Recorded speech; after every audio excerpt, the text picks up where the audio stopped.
If you're going to make space on your platform for a self-confessed pedophile, and you will only find this on the left. This is what I mean by the left sticking up for pedophiles. They make excuses for them. They try to legitimize them. They try to habilitate this as an unfortunate sexual orientation, rather than these people being dangerous predators that we need to be protected from.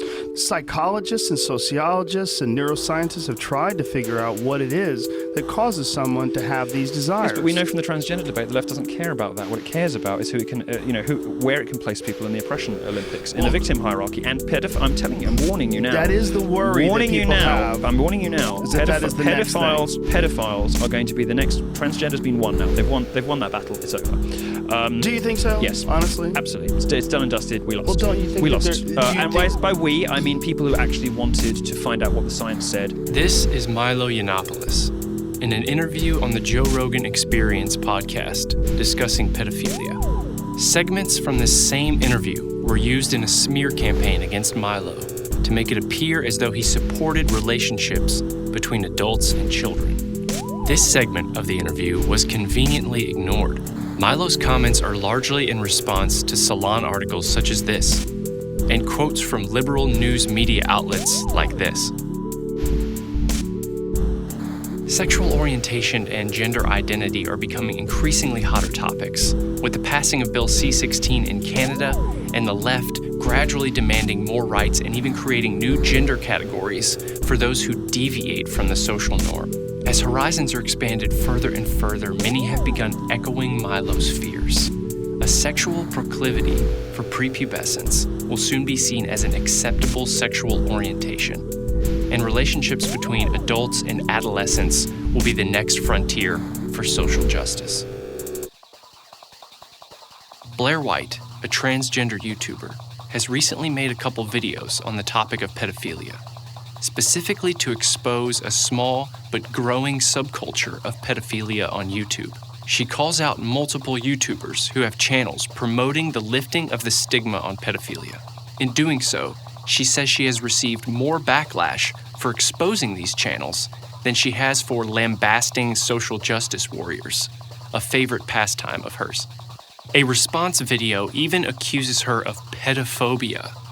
I can only pray that this is the first and only time I will ever see this word used. She also brought my attention to the use of the acronym MAP, meaning Minor Attracted Person, as a more politically correct, socially acceptable term for someone who wants to fuck kids.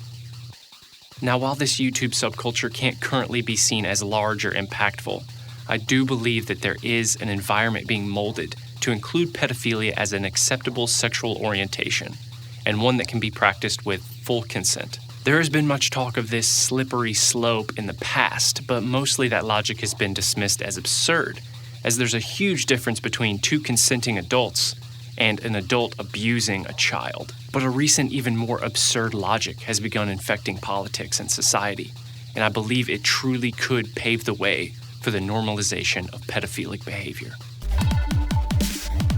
A demand for the validation of one's proclaimed identity as an immutable reality is one of the key elements of the left's identity politics. Your identity is deep, transcendent, nothing to be questioned, but only accepted unequivocally by others. This is often the way the left argues, in a realm that isn't exactly provable by facts, a realm where those who do not accept the claims are deemed immoral and judgmental in the least. It is a realm that often shirks logic and science, and therefore has no actual boundaries.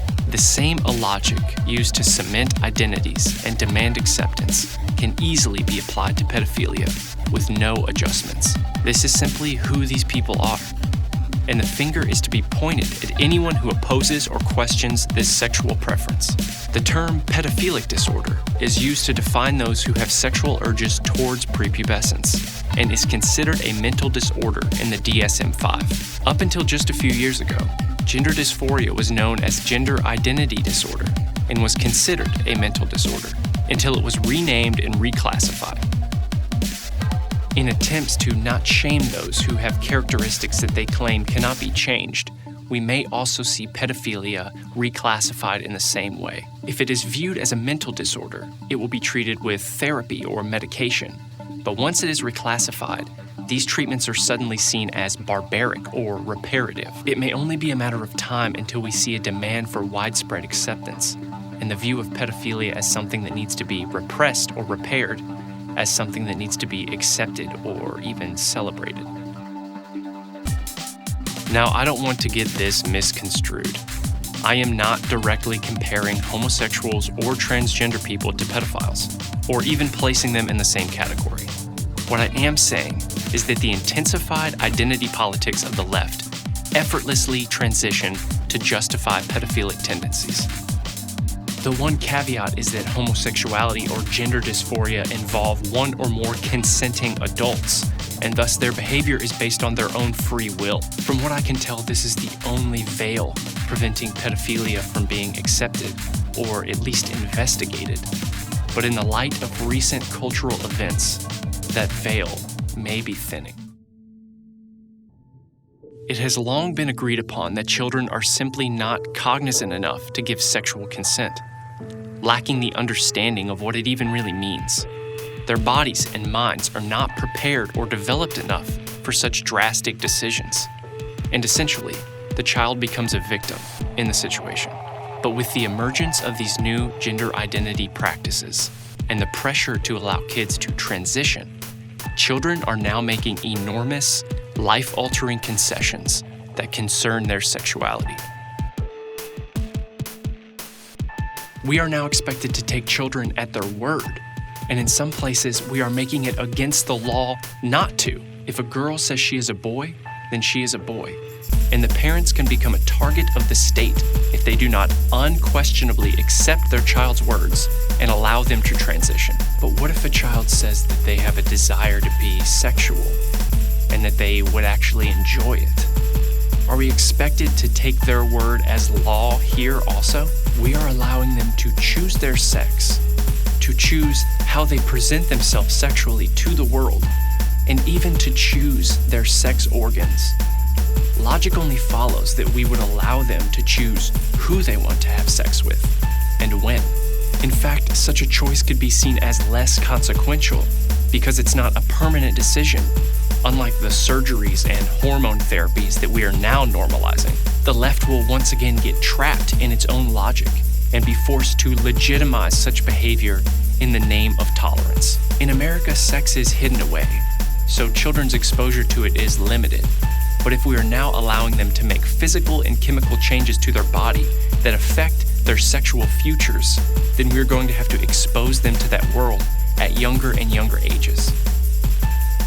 YouTube channels such as Queer Kid Stuff attempt to push the LGBT agenda on children specifically. It is indoctrination under the guise of education. How are we forgetting that these are just children? They should be far more concerned with playing outside with their friends than learning about gay sex from an amorphous YouTuber. In no way am I for sheltering children, but as we expose them to these vast, complicated subjects, we open the door for what could, in the future, be seen as experimenting. As frightening as it is for me to say this, I echo Milo's sentiments. I do believe that pedophilia could be the next frontier in the left's movement to magnify those groups who were seen as unjustly stigmatized or oppressed minorities.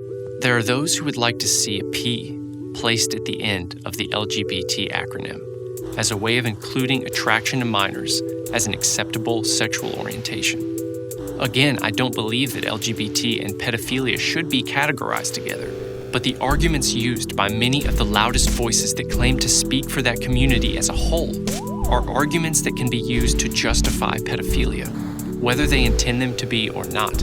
I believe the true cry for acceptance won't come from within the LGBT community, but rather from pedophiles themselves, as well as far-left activists who demand more and more religious and cultural tolerance, despite their impact on the virtues and moral bedrock we have established. There are some religions where child brides are commonplace, especially a particular religion that is a favorite victim group of the far left. Calls for acceptance of these religious practices based on moral relativism may be another element in the gradual normalization of pedophilia.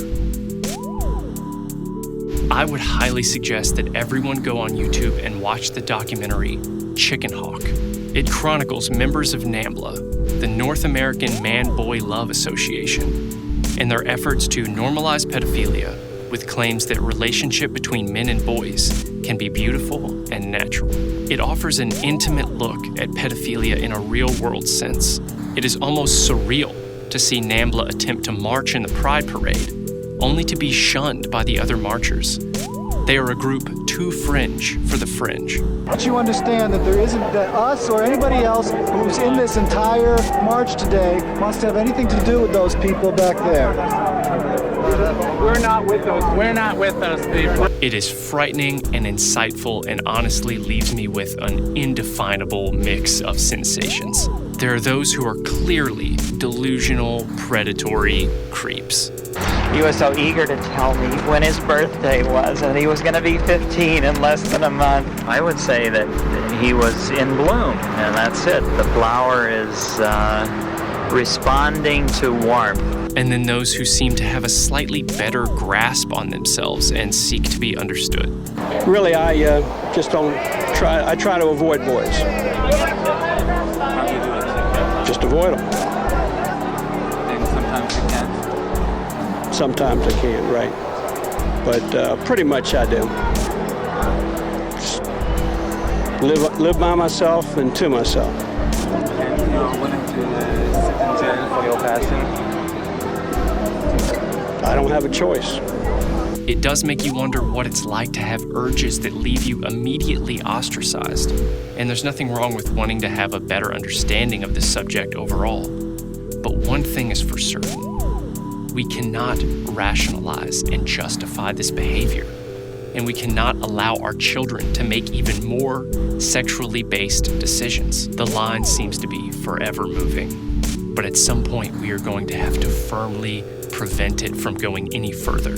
When and where it stops is up to those who are willing to speak up and speak loud.